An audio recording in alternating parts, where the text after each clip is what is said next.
বিএনপির এই ৪৭তম প্রতিষ্ঠা বার্ষিকীতে আমরা র্যালি বাতিল করে আমরা জনগণের সেবার জন্য আমরা রাস্তায় এসেছি।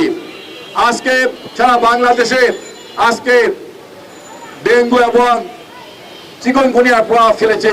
অনেক জায়গায় ডেঙ্গুতে চিকনগুনিয়ায় অনেক ভাই বোনেরা মৃত্যুবরণ করছেন। আজকে শুধু এটা একটি পড়াশোনার কাজ নয়, এটা আমাদের সবার দায়িত্ব।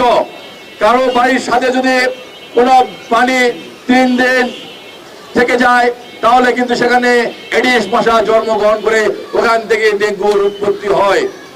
কারো বাড়ির সামনে যদি কোনো ময়লা বা কোনো পানি ডুবায় 3 দিন থেকে যায়, সেই ময়লা থেকে সেই পানি থেকে কিন্তু এডিস মশা উৎপন্ন হয় এবং ওখান থেকে ডেঙ্গু ছড়ায়। আমাদেরকে এখানে বিএনপি যে সকল নেতা কর্মীরা আছেন, যুবদল, ছাত্রদল, স্বেচ্ছাসেবক দল, মহিলা দল, সবার কাছে আহ্বান থাকবে সবাই যার যার এলাকায় যেন কোনো ময়লা পানি আবর্জনা না জমে সেদিকে লক্ষ্য রাখবেন। এগুলা না জমলে কিন্তু আর এডিস মশা উৎপন্ন হবে না, আর ডেঙ্গু হবে না। আমরা গত বছর যখন ডেঙ্গুর উৎপত্তি হয়েছিল তখনই কিন্তু আমরা তারেক রহমানের নির্দেশে আমরা সারা বাংলাদেশের বিএনপি প্রতিটা নেতাকর্মী যারা ডেঙ্গুতে আক্রান্ত তাদের পাশে গিয়ে দাঁড়িয়েছে এবং ডেঙ্গুর জন্য সচেতনার জন্য কাজ করেছে। আজকে আমরা আবার আজকে বিএনপি প্রতিষ্ঠা বার্ষিকী উপলক্ষে আমরা আমাদের সকল প্রোগ্রাম বাতিল করে আমরা মানুষের সেবার জন্য এই ডেঙ্গু যেন মানুষদেরকে আক্রান্ত করতে পারে না পারে, এই ডেঙ্গু যেন উৎপন্ন হতে না পারে, সেই ব্যাপারে আমরা তারেক রহমানের নির্দেশে আজকে আমরা রাস্তায় নেমেছি। আজকে এলাকায় মানুষের সেবার জন্য কাজ করে যাচ্ছি। বিএনপি একটি জনগণের দল। বিএনপি সবসময় জনগণের কথা ভাবে। শহীদ রাষ্ট্রপতি জিয়াউর রহমান বিএনপি প্রতিষ্ঠার পর থেকে বাংলাদেশের গ্রামে গঞ্জে ঘুরে ঘুরে বৃক্ষরোপণ করে খাল খনন করে বিএনপিকে প্রতিষ্ঠা করেছেন।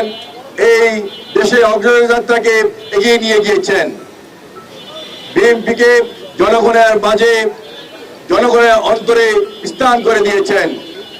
পরবর্তী পর্যায়ে আমাদের নেত্রী দেশনেত্রী বেগম খালেদা জিয়া দীর্ঘ 9 বছর ফিরাতে এরশাদ বিরোধী আন্দোলন করে এরশাদের পতন ঘটিয়ে আবার তিনি সারা বাংলাদেশে ঘুরে ঘুরে জলোচ্ছ্বাস যেগুলো দুর্যোগ সবকিছু মোকাবিলা করে তিনি বাংলাদেশের এমন কোন প্রান্ত নেই যেখানে বেগম খালেদা জিয়া যাননি। তিনি জনগণের জন্য কাজ করেছেন, তিনি জনগণের মনে স্থান করে নিয়েছেন, বিএনপিকে জনগণের মনে স্থান করে দিয়েছিলেন। পরবর্তী পর্যায়ে আবার আমাদের নেতা তারেক রহমান বাংলাদেশের তৃণমূল পর্যায়ে ঘুরে ঘুরে বিএনপিকে সংগঠিত করেছেন। তারেক রহমান বিভিন্ন গ্রামে গঞ্জে গরিব মানুষকে হাঁস মুরগি ছাগল দান করেছেন, শীতের দিনে শীত বস্ত্র দান করেছেন।